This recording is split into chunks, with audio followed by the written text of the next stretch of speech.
श्री महाकाल भगवान की जय। देखिए, आज हम 4 पंचांगकर्ता उज्जैन में एकत्रित हुए हैं। एक तो सोलापुर से आदरणीय मोहन जी दांते विराजमान हैं, आदरणीय व्यासाचार्य जी मदन जी व्यास साहब, आदरणीय राजेश जी मिश्र साहब और मैं भागीरथ जोशी। हम चारों पंचांगकर्ता आज विशेष बैठक में उपस्थित हुए हैं। पहले मैं चाहूँगा कि आदरणीय व्यासाचार्य जी के ऑफिस में ही हमारी एक लघु छोटी सी बैठक हुई है, तो उसके संबंध में और ये अपने विचार क्या रखना चाहते हैं व्रत पर्व के संबंध में, उस पर आपको संक्षिप्त जानकारी देंगे। जय श्री महाकाल। हमारे धर्मशास्त्र के अनुसार जो पंचांगों में मतभिन्नता आती है, उससे हमारे जो आम जनता है, श्रद्धालु जनता है, सनातन धर्मावलंबी हैं, उनको बड़ा कष्ट होता है।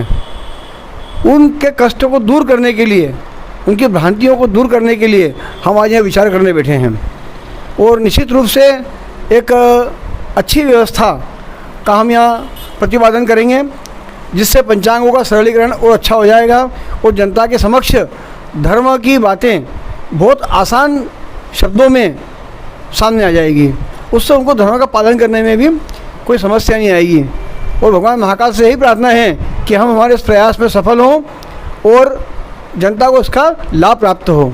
जय श्री महाकाल। यहाँ पास में ही विराजमान आदरणीय राजेश जी मिश्र साहब हैं और आपका पुष्पांजलि पंचांग है, पुष्पांजलि पंचांगकर्ता हैं। एकादशी के संबंध में आप आपको मतलब संक्षिप्त या विस्तार से जो भी जानकारी देंगे। और एक दूसरी बात है कि राष्ट्रीय तिथि उसको क्यों पंचांग में दी जाए या नहीं दी जाए, उस पर भी आपको जानकारी देंगे। जय श्री महाकाल भगवान। जैसा कि मुझे आदेश दिया गया है कि राष्ट्रीय तिथि दी जाए या न दी जाए, वास्तव में जो राष्ट्रीय तिथि है वो केवल इसलिए इंट्रोड्यूस की गई थी या उसका परिचय इसलिए दिया गया था कि चूँकि हमारी वर्तमान तिथि व्यवस्था है उसमें तिथि का क्षय होता है और तिथि की वृद्धि होती है, तो उसको अंग्रेजी जैसा बनाने के लिए जिसमें न तिथि का क्षय हो और न वृद्धि हो, इसी के लिए जो है एक स्टैंडर्ड तारीख ली गई थी जो कि 22 मार्च और यदि लीप ईयर है तो 21 मार्च से वो महीना प्रारंभ माना गया था। उसका व्रत पर्वों में कोई महत्व नहीं है, क्योंकि हमारे व्रत पर्व के जो नियामक हैं वो सूर्य और चंद्र हैं, और सूर्य और चंद्र का जो अंतर है वो तिथि है। वो तिथि क्षय हो रही होगी तो क्षय है और वृद्धि हो रही होगी तो वृद्धि है। इसलिए चूँकि जो राष्ट्रीय कैलेंडर है उसमें किसी तिथि का क्षय या वृद्धि नहीं है, तो वो हमारे सूर्य का और चंद्रमा का जो परस्पर कोण है, जिसको हम तिथि बोलते हैं 12 अंश का डिग्री, उससे कोई मायने नहीं है, उससे वो विसंगति है। इसलिए उस राष्ट्रीय तिथियों का कोई हमारे धार्मिक दृष्टि से महत्व नहीं है। अब दूसरी बात है एकादशी के बारे में। तो एकादशी के बारे में आज हम कल संध्या काल में यहाँ पर काल भैरव मंदिर गए थे, उसका हम उदाहरण देना बहुत अच्छा समझ रहे हैं, और भी इसके अलावा हज़ारों उदाहरण हमारे सामने हैं। तो हमारे सभी वहाँ जो पंडित विद्वान थे उन्होंने हमसे एक ही कहा कि एकादशी एक कर लीजिए, क्योंकि इससे उनको बहुत परेशानी आ रही है। 2-2 द्वादशियाँ चलती, एकादशी चलती हैं और 2 दिन इनके व्रत पर्व चलते हैं, तो इससे आम जनता में काफ़ी संदेह बना रहता है कि कौन से तिथि को माने एकादशी, किस दिन व्रत करें किस दिन ना करें। इस संबंध में अन्य सभी हमारे जो विद्वान पंडित हैं, जो पंचांगों का उपयोग करते हैं, या जो आम जनता है जो एकादशी का व्रत करते हैं, उन्होंने भी हम पंचांगकारों से ये बोला है कि वो कम से एकादशी का व्रत एक ही दिन देना प्रारंभ करें। अब चूँकि इस संबंध में हम जो अभी तक लिखते आए हैं वो 2 प्रकार की एकादशी लिखते आते हैं। एक एकादशी है स्मार्त की और दूसरी की वैष्णव की।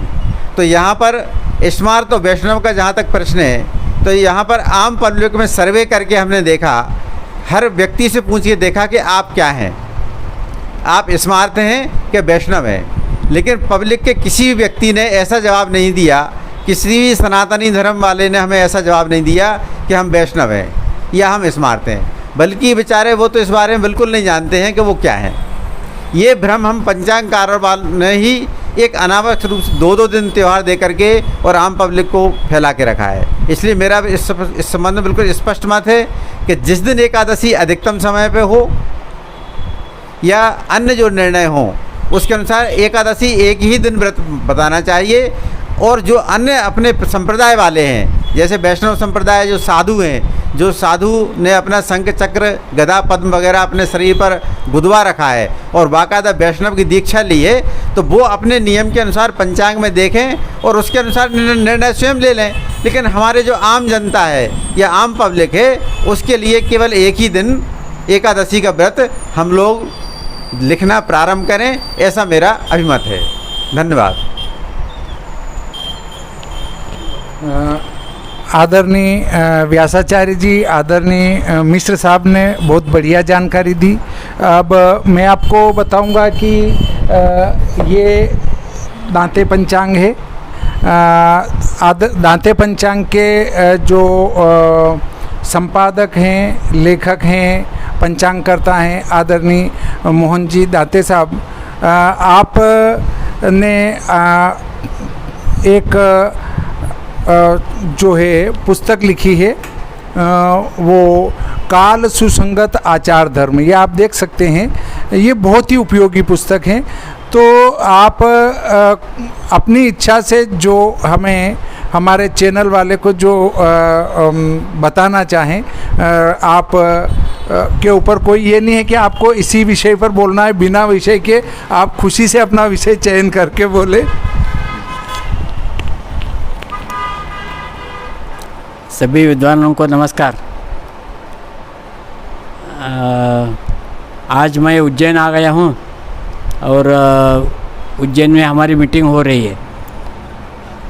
मराठी में हमने काल सुसंगत आचार धर्म नामक एक ग्रंथ निर्माण किया है। हमारे जो धर्म सिंधु निर्णय सिंधु है वो 300-400 बरस पुराने हैं। तो उनमें उस ग्रंथ में जो नियम दिए हैं या उस काल की जो जीवन शैली थी उसके अनुसार वो थे। लेकिन अभी जो 21वीं सदी चल रही है तो उसमें तो वो नियम और वो आचरण हम करते ही नहीं। तो इसलिए आचरण धर्माचरण सुलभ होना चाहिए, इसलिए हमने काल सुसंगत आचार धर्म ऐसा एक ग्रंथ मराठी में प्रकाशित किया है। अभी उसका हिंदी संस्करण भी हो चुका है।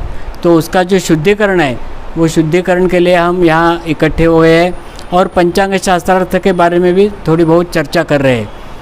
तो अभी जो काल है वो काल नई पीढ़ी के लिए वो धर्माचरण छोड़ रहा है।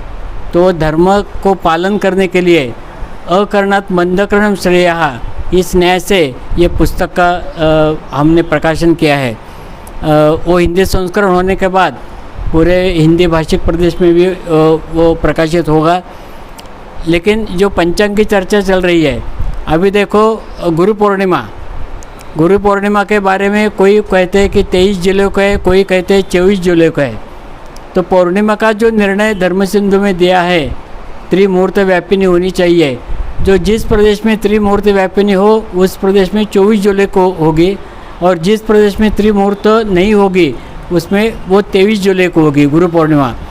ये भी जो मतभेद है उसको भी हमें थोड़ा सा दूर करने का प्रयास करना पड़ेगा, क्योंकि हर एक पंचांग जो है वो पंचक्रोश में अभी नहीं चलता। पंचांग कहीं भी प्रकाशित होता है और कहीं भी उसका उपयोग करते हैं लोग। तो इसके लिए हमारे जो शास्त्रार्थ निर्णय जो है वो सूर्योदय के अनुसार है, सूर्यास्त के अनुसार है, प्रदोष काल, अपराह्न काल, प्रातः काल, मध्याह्न काल, ये जो काल है सब सूर्योदय सूर्यास्त पर आधारित है। और इसके भेद से हमारे पंचांग में त्यौहार में भी भेद आता है।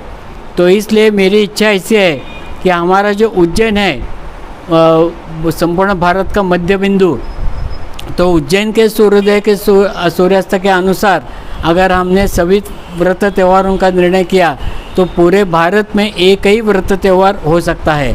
और इसका विचार इस मीटिंग में हम कर रहे हैं। ऐसी मीटिंग और कोई पंचांगकर्ताओं के साथ भी हम लेंगे और इसमें एक वाक्यता देश में कैसे आ जाएगी इसकी बहुत आवश्यकता है, ऐसा मुझे लगता है।